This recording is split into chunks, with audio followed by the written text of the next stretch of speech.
Hi, everybody. Welcome to today's episode of Shape Unplugged. I am your host, Stephanie Morris, CEO of Shape America, and today I have three amazing, fantastic guests joining me today. They all happen to have served as a past president of Shape America, or as we called it then, AFERD or NASPE or AHI. And today they are joining us. Dolly Lambdin was the president of Shape America in 2014 to 2015.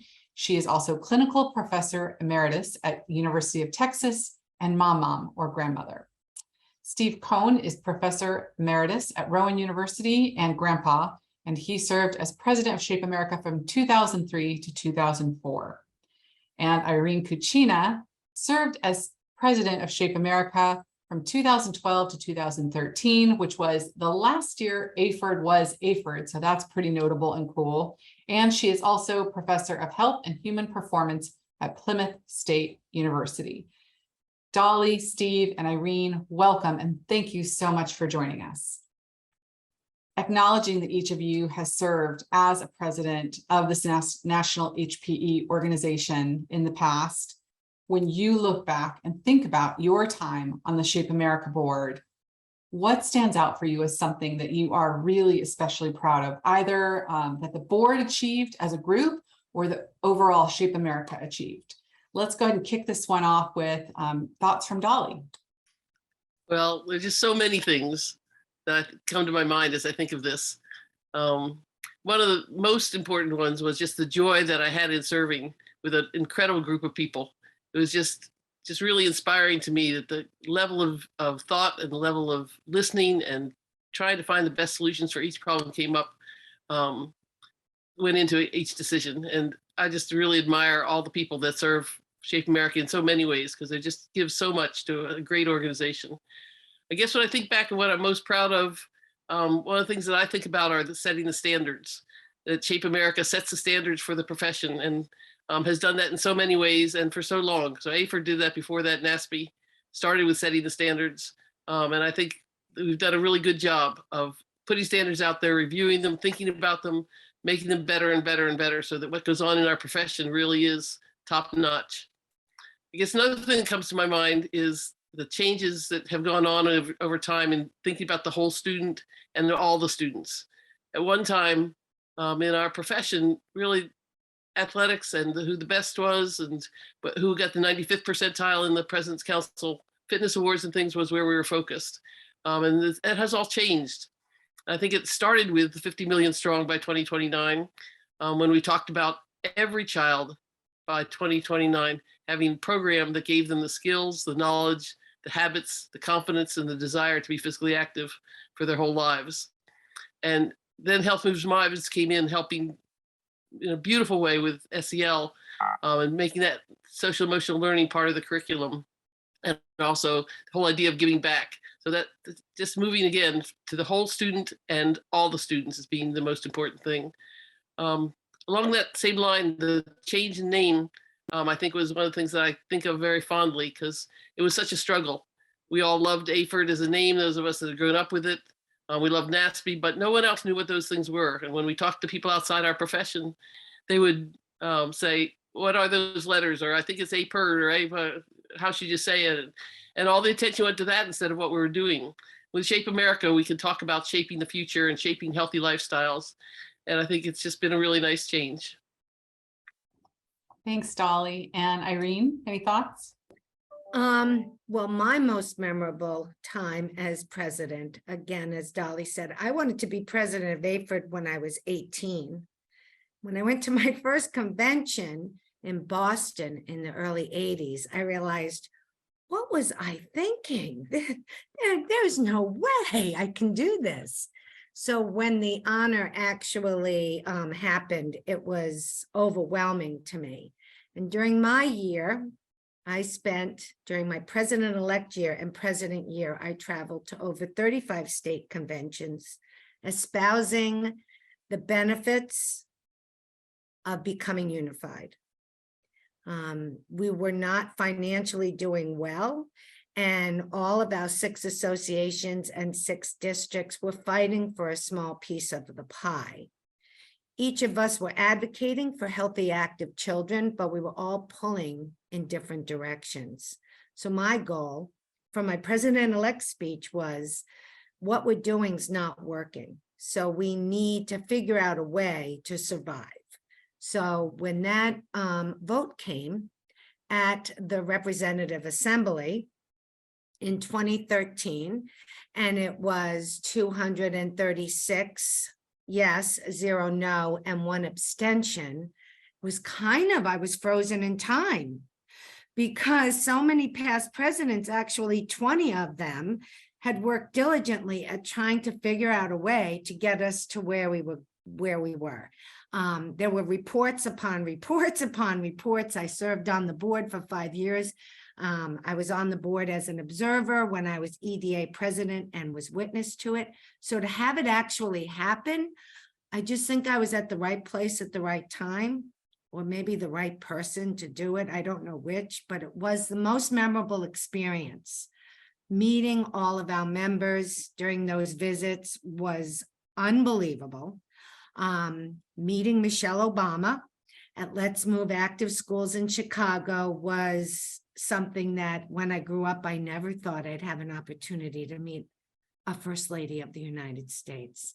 And then finally, when I was able to sit at a congressional briefing about the benefits of physical education and health education to the whole child, that kind of was the capstone to it all. So there were opportunities I never could have expected, yet experiences, memories, and friendships that have lasted a lifetime. Wow, those are some amazing memories from both of you. Thank you so much, Irene and Steve. Would love to hear your thoughts on when you look back on what you're most proud of or excited about. Well, maybe I'll start out with a sort of a trite phrase that there's a part of me that probably is a little old school. And maybe with the thought that, one person could go in and just change everything, and that's not reality. And I think that's the strength that we find in our alliance, in that we are all in this together. And one of the takeaways that I really remember from my time is, given my previous experience on the board, but then when I was in the presidency, I think we really opened up the dialogue in our discussions that became more diverse and more inclusive.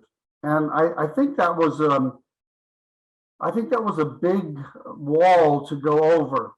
Are we completely over the wall? But probably not. But at least we're trying to find a way to coexist, so that everyone has a voice. And I think that was something that I do remember. There were painful conversations.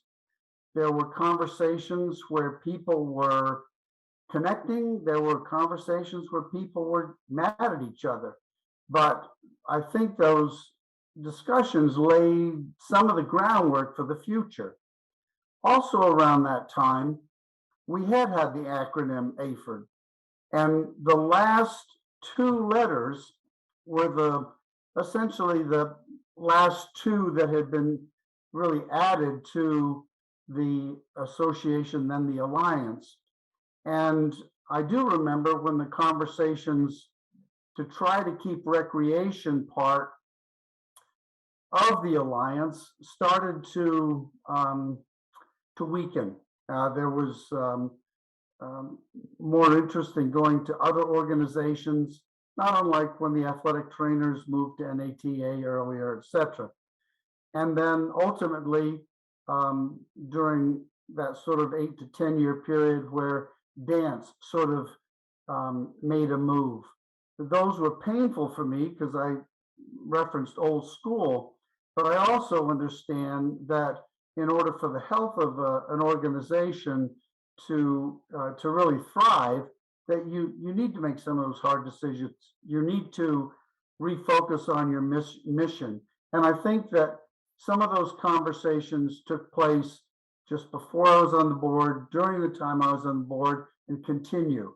And if that's not a legacy, but if that's something that you would like, that if they're open discussions and you are looking for a better place down the road, then I think that's all positive. I think you're exactly right on the conversations that continue today, Steve. And there's so much good that comes from them, and so much to reflect on, especially given our history of those same conversations having taken place and where they led us to and where they continue to lead us to. So thank you very much for all of that. Now let's move on to talk a little bit about, speaking of change, when you look back and think about the overall health and physical education community over the years, as each of you have referenced, you have experienced and seen so much in terms of change. But when you think about the community itself, those who are practicing as professionals in the health and PE space, what strikes you as having changed the most? Or I know our listeners are also interested in hearing what hasn't changed. So with thoughts on this one, let's start off with maybe Irene. Great. What I think has changed is all of the free materials that people can access online that were not previously available. So I feel that has changed how we provide professional development and how we provide up-to-date best practices. So we have to figure out a way to still attract people to come to conferences, because once you go to your first conference, you know why you are a health and physical educator. You are surrounded by a group of people with all the same passions and all the same concerns and all the same issues that you're feeling, with different ideas and different ways to accomplish these. And that collegiality you don't get from online. So I think that we have to figure out a way to get people there. But I also think that what hasn't changed and is much more serious is the inability for teachers to leave their classrooms to go to professional development. Because of the teacher shortage, there are some principals that have money now. They have money now, but they don't have substitute teachers to be in your classroom. And so that's creating a situation where now some school districts are hiring others to come in and do professional development at their school during their professional development days. And those are great, but you're lacking that family of other health professionals and physical education professionals. So I think that is an ongoing issue. And I hope it's a pendulum that swings back to the other side. Thank you, Irene. I think you've made a lot of really important comments and completely agree with all of them. So yes, thank you so much. And let's go to Steve for your thoughts. So I'll give a slightly different perspective, and I'll go back to sort of the curriculum.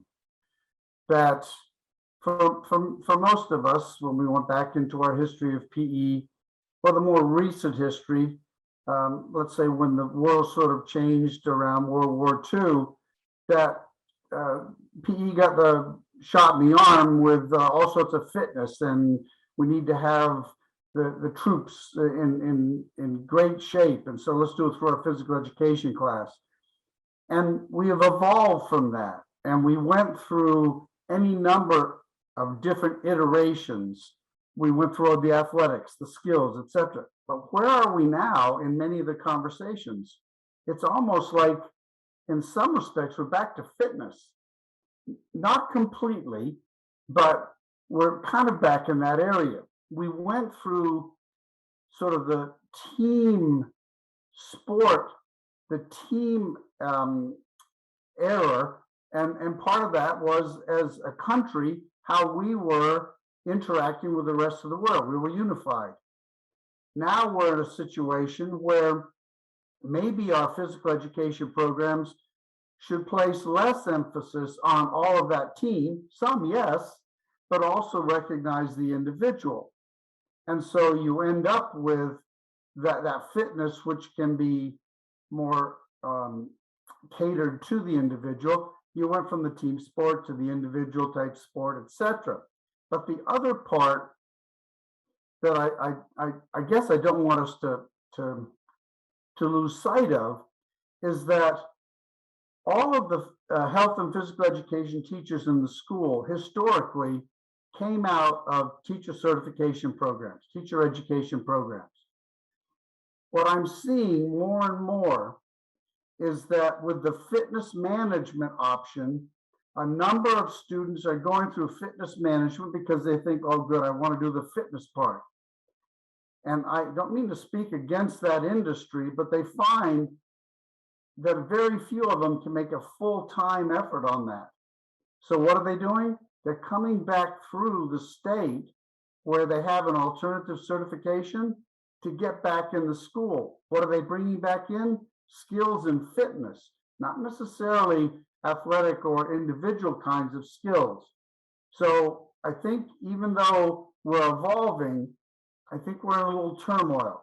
And I hope that we find some common ground that we can move forward to and draw on. I have so many thoughts going on right now, and so I'm just going to say it. We're going to need to do a sequel, everyone. Stay tuned. We will have these 3 guests back for future conversations, because everything that you just spoke about, Steve, what I'm thinking about right now is the standards revision work. All of these conversations are playing out right now as that task force, as both task forces really are considering all of this, and so relevant and so much good perspective there. So thank you very much. And I'm really excited to, in all seriousness, continue these conversations. So with that said, Dolly, would love to hear your thoughts as well. I think the major thing that comes to my mind in terms of what has not changed is the need for our profession and for our work. The need is, as I get older and older and deal with being a senior citizen, everything you read is about how to keep healthy is through physical activity and healthy eating. So I guess I feel like we're more relevant than we've ever been before, and we are moving, as Steve indicated, through different areas and what gets the most emphasis. But people learning to love and desire physical activity in their lives is really important, and no one has found the best solution for that yet. It's still hard to get people to take that on. So we need to really continue to develop our skills. And as I say, I think for me, it goes back to the social emotional learning skills that we are adding, because we have to have students really begin to think about who they are and why they do the things they do and how they can motivate themselves, and what are the good things that physical education has to offer them. So I think it hasn't changed the need for us. We've changed some, and we've gotten better and better, I think, at dealing with that, but we're still not there yet to where we could say we have 50 million strong by 2029, 50 million, all the kids in the country getting the programs that really help them develop those skills, knowledge, habits, attitudes, and desire to be physically active. So I think we've made some good changes, but we still have a ways to go in terms of that.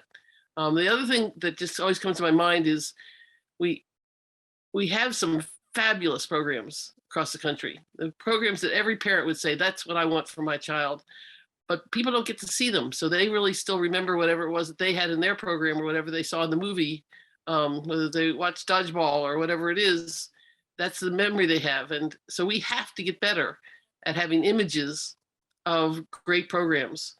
North Windham, Maine has just absolutely fabulous high school programs for kids. And yet nobody knows about them. And I think we need to figure out how to do that. And we've come so far in technology in terms of our professional development and so forth. We've done a lot for making that accessible to people. But somehow we have to get the images of quality programming in front of people as well. I love that thought, Dolly. So agree with every part of it. And I would also add to it, build on that administrators' engagement and support with understanding what quality PE looks like today and what they need to do to bring that kind of program to their school, right? I think that's also such a piece of it. I agree with you. I've had such a privilege that I don't take for granted ever of being able to see schools and programs like the one you mentioned. And it is truly amazing and jaw-dropping what those programs are doing for those students. So I love that point. Thank you, Dolly. All right, moving from the topic of change a little bit to the topic of hope. When you think about the HPE community and where it's going, what are your biggest hopes for the HPE community as we continue to move forward? And I know there's so much to that, so go wherever you want to with that question as we look at standards being revised and everything else out in the landscape. With this one, let's go ahead and kick it off with Steve. Your thoughts? I'd like to follow up on what Dolly said. And what I would like is that society recognizes and acknowledges the value our profession brings. And that would all be achieved through delivery of quality programs by qualified professionals. I think there are a number of different talking points along sort of that statement, but I think I'm hearing a theme as we go through this, is that we don't want to simply be there. We want to be there and offer quality. And to me, that's critical, whether it be standards or assessments or however you want to define that part. The most important part to me is that I want our students moving forward in the HPE community to feel valued, and so that when they go to work, they want to give their utmost effort because they know it's going to benefit their students and ultimately society. I have so much appreciation for that. Thank you, Steve. Great thoughts. Dolly, let's go to you. Well, sort of to add on to my love of SEL and of people really thinking about the whole child and caring about them and getting better and better at being able to understand what they need in order to get enthusiastic about this. And my desire to have images that people can see what quality programming looks like. I guess the other thing that I would add to that is I have a real hope that professionals will get excited about assessment. And that assessment will not be done to kids, it will be done by kids for themselves. And they will be able to really identify where they've grown, where they want to grow, and so forth. So I guess my hope for the future is we really develop assessment and we show the rest of the nation and the rest of the content areas how it can be done positively as opposed to done to kids. So much appreciation for that, especially as the mom of a non-binary teen. Thank you. Yes, love all that, Dolly. Irene, your thoughts? Well, my thoughts are about overall health. My hope for the future is that schools will have certified health education teachers teaching health education that are trained. And as Steve said, I believe that was Mimi Murray's theme, QP3, qualified professionals, qualified programs, qualified products, that we can all make sure that we were doing the best we can. I think that SEL is being done by every teacher in the school these days.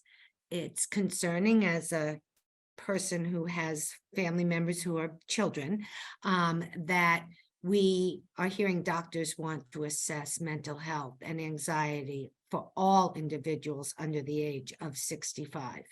That's concerning.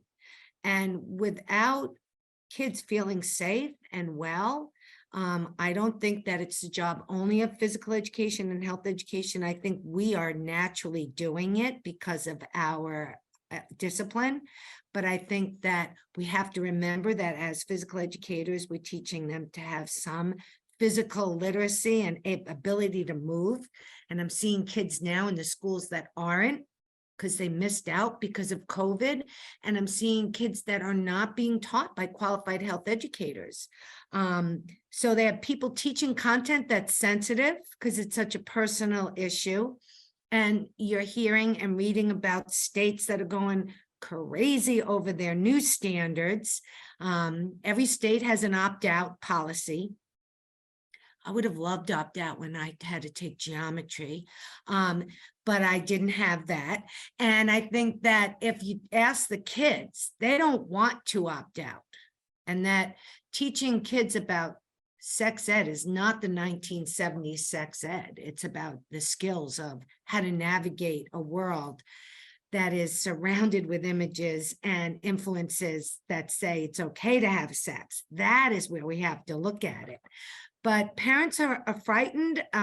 They don't trust, as Steve said, they don't trust that we're professionals. And so my goal is to have more people trained in the schools that are comfortable building relationships and teaching the whole child. 100%. Oh, I loved all of that. You all three have so many good things to offer. And yes, Irene, I think consistently about, especially when I first started and had the opportunity to sit in health education classrooms and understand for the first time what was happening and what a really high quality standards-based, skills-based health education curriculum looks like. And it was just amazing to me that I'd never understood before that moment why this is so important and what this should look like. So yes, I have so much appreciation for everything you just shared, and I share that hope in a major way. All right, last question for today to bring us full circle. I've had the opportunity to talk with the three of you at different times about the importance of engaging young professionals and emerging leaders in this field and really helping them get connected to their state HPE community, their state affiliate organization, and the national organization. So knowing that so many young professionals are probably listening right now, what words of advice do you have for them about their career, about engaging, about building community, all of that good stuff? With this one, Dolly, let's start with you. I guess you said it when you said engagement.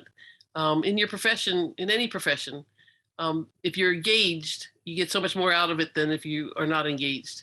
So being engaged is just the center of how to have a great career. One of the things that I think about a lot is community building and how SHAPE is a community, and state shapes are communities of people that care about the same things as you do, or as the students do. And so becoming part of that community is such a rich and wonderful experience. It makes your whole career more valuable to you and to everybody else. You get a chance to learn from others. You get a chance, as Irene was saying, you're at the convention, you create families just by the people that you meet year after year. You're challenged by the very best that's there because you have your ideas, but you can sharpen them so much by talking to other people that are also professionals caring about the same things. So I guess I just don't think there's anything that could be any better than getting involved in your state association early on, and then realizing how much growth and how much community you build over time. Thanks, Dolly. Really, really appreciate all of that. And Irene, let's go to you. Well, at my school, it's required for them. And I always think, okay, it's required. We dropped a book, but will they continue? And I have to say, I'm pretty proud that right now on the New Hampshire State Executive Board, all but 2 positions are from Plymouth State alums. It's shocking to me. We go to convention. One year I kept laughing to people saying, I think that this convention is a reunion of Plymouth State because we push it so much. Our mission when they're here is that they may serve, ut prosim, and serving the profession is instilled in them. But you never know. You just don't know until they're gone if they really found that what you promoted and the benefits of involvement will help them be a better professional. The better professionals they sometimes see is the relationships when they come back and they see their professors, their own elementary, middle, and high school teachers. They see the authors of the books that they had. My students were giddy when they met Daryl Seedentop. They brought their books to him, and they were all sad when they heard, about different events. That's what it mattered. That's what matters to me. And when they can see our students would rather meet the authors of their books than to meet movie stars, but they don't realize it till you get them at that state convention. When Steve was at Rowan, and maybe he'll talk about it, those kids, they would go to New Jersey, Apeford, and as teachers, and they were still serving. So I think it has to do with their leaders in the higher ed community. And as I think Steve said about people separating off of AFERD, the athletic trainers, the recreation specialists, the dance specialists, dance programs moved over to the dance and music and theater programs. So they left PE. Exercise science has an offshoot now, but because of that, I think it's imperative that they see that the friendships they have from these conventions are forever. I met Steve through my work at Eastern District in the 90s. He's one of my dearest friends. Dolly introduced me as a candidate because she was chair of the nominating committee when I got up to do my presidential speech, and I was shaking in my boots and just looking over to her. I knew we would be friends forever, so I was so excited when she ran for office. And these are the things that our students have to see. And so if their professors don't bring them to conference, don't show them this, you see a drop off in some schools. And so I think the key is our higher ed faculty need to keep promoting the benefits. They need to bring students with them. They need to have them co-present with them. Because when those kids have professionals in the room with them and they're really presenting, oh, that feeling that they get is something that nothing that we can do in the classroom. So that's what I think the higher ed, I think it's the students, but I also think the faculty have to take responsibility and help these future professionals see how great involvement is in our profession. Thank you, Irene. So many good thoughts there. And Steve, your thoughts? Practice what you preach. I do believe that it's a professional responsibility to be a member or a contributing professional in some way, shape, or form. We're talking here about professional organizations, but there's certainly many other ways that a professional can contribute. For me, it was fun.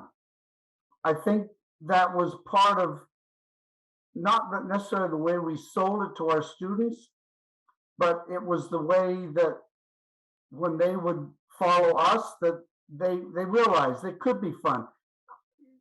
How many of us can talk about going back in the kitchen and cutting up the extra cheese to bring out to be able to serve? Those are the kinds of things that, to me, that was everything. I don't need to stand up in front of a group and receive accolades. That's nice, but I want to be there so I can stay informed. That investment that I make as a professional or as a young professional, the return is indisputable. It gives you that opportunity, back to what I mentioned early on. It gives you a voice. It gives you that personal growth. And heaven forbid, you make lifelong friends.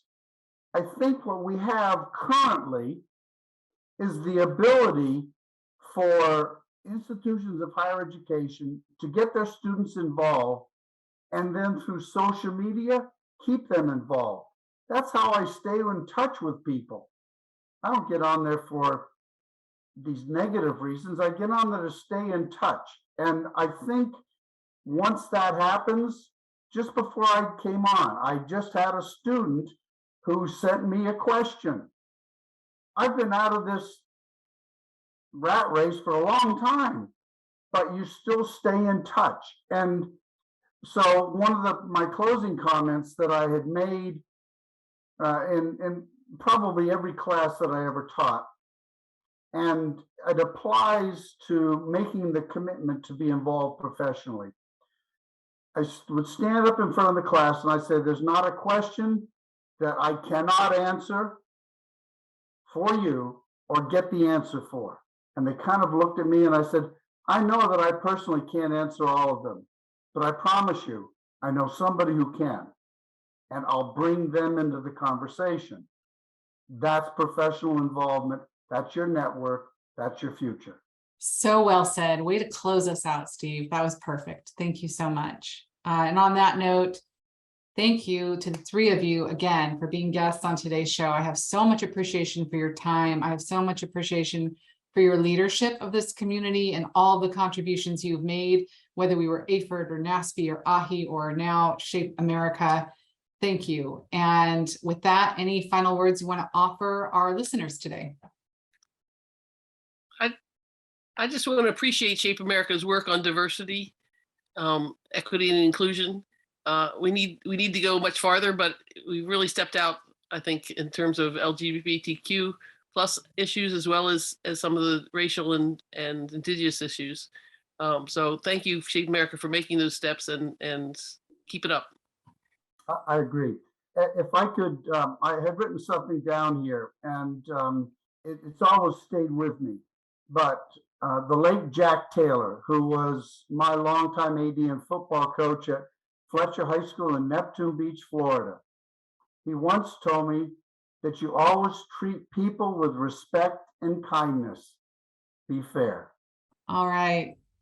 Thank you all so much. I have learned so much personally from the three of you. I've also learned professionally from you, and I have so much appreciation for you. So thank you for these final words. Thank you for being guests on today's show. And to everybody listening, thank you for joining us for today's Shape Unplugged. And I hope that you will tune in next time.